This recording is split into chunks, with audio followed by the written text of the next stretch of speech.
Hi, ನಮಸ್ಕಾರ ಸ್ನೇಹಿತರೆ. ನಾನು ಇಂದು ತಮಗೆ ಒಂದು ಐತಿಹಾಸಿಕ ಸ್ಥಳದ ಬಗ್ಗೆ ಮಾಹಿತಿಯನ್ನು ನೀಡುತ್ತಿದ್ದೇನೆ. ಇಂದು ನಾವು ಬೀದರ್ ಜಿಲ್ಲೆಯಲ್ಲಿ ಬರುವ ಬಸವ ಕಲ್ಯಾಣಿನ ಕೋಟೆಯ ಬಗ್ಗೆ ತಿಳಿಸುತ್ತಿದ್ದೇನೆ. ಇದನ್ನು ಹಿಂದೆ ಕಲ್ಯಾಣಿ ಕೋಟೆ ಎಂದು ಕರೆಯಲಾಗುತ್ತಿತ್ತು. ಈ ಕೋಟೆಯು ಪ್ರಮುಖವಾದ ಐತಿಹಾಸಿಕ ಪ್ರವಾಸಿ ತಾಣವಾಗಿದೆ. ಬಸವ ಕಲ್ಯಾಣ ಕೋಟೆ ದಕ್ಷಿಣ ಭಾರತದ ಅತ್ಯಂತ ಹಳೆಯ ಮತ್ತು ಅತ್ಯಂತ ಭವ್ಯವಾದ ಕೋಟೆಗಳಲ್ಲಿ ಒಂದಾಗಿದೆ. ಇದನ್ನು 10ನೇ ಶತಮಾನದಲ್ಲಿ ರಾಜ ನಳರಾಜರು ನಿರ್ಮಿಸಿದರು. ಮೊದಲು ಕಲ್ಯಾಣಿ ಎಂದು ಕರೆಯುತ್ತಿದ್ದರು. ಇದು ಚಾಲುಕ್ಯರ ಸಾಮ್ರಾಜ್ಯದ ರಾಜಧಾನಿಯಾಗಿತ್ತು. 1956ರಲ್ಲಿ ಬಸವ ಕಲ್ಯಾಣ ಎಂದು ಬದಲಾಯಿಸಲಾಯಿತು.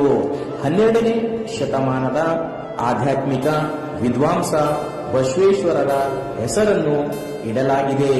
ಈ ಕೋಟೆಯನ್ನು ರಕ್ಷಣಾತ್ಮಕ ರಚನೆಯಾಗಿ ಕಟ್ಟಲಾಗಿದೆ.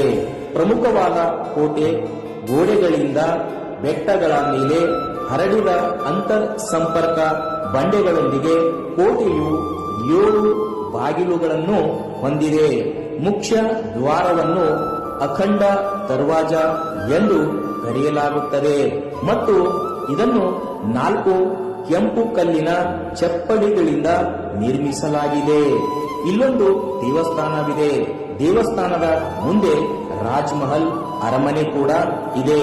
ದೇವಸ್ಥಾನದ ಮುಂದಿರುವ ಚೌಕಾಕಾರದ ಕೊಳದ ಪಕ್ಕದಲ್ಲಿ ಪಶ್ಚಿಮದ ಕಡೆಗೆ ರಾಣಿ ಮಹಲ್ ಕೂಡ ಇದೆ. ಈ ಮಾಹಿತಿಯು ತಮಗೆ ಇಷ್ಟವಾದರೆ ದಯಮಾಡಿ ಈ ವಿಡಿಯೋವನ್ನ ಲೈಕ್ ಮಾಡುವುದು ಜೊತೆಗೆ ಶೇರ್ ಮಾಡುವುದನ್ನ ಮರಿಬೇಡಿ ಸ್ನೇಹಿತರೆ.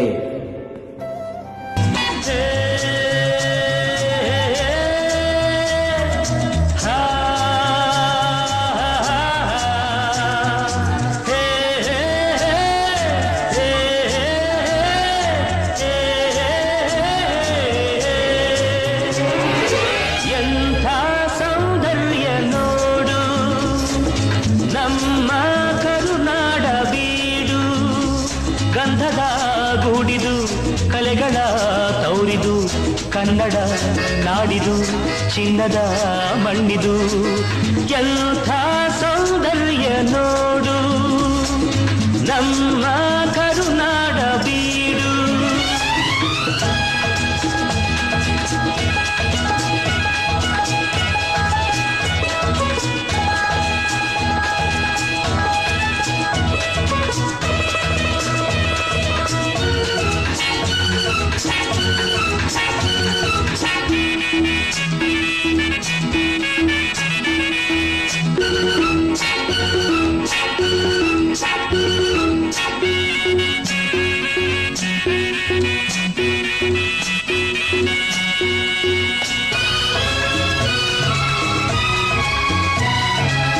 ಹರಿಯುವ ನೀರು ಹಸುರಿನ ಪೈರು ಎಲ್ಲೆಡೆ ಆದಾಯ ಸಿರಿ.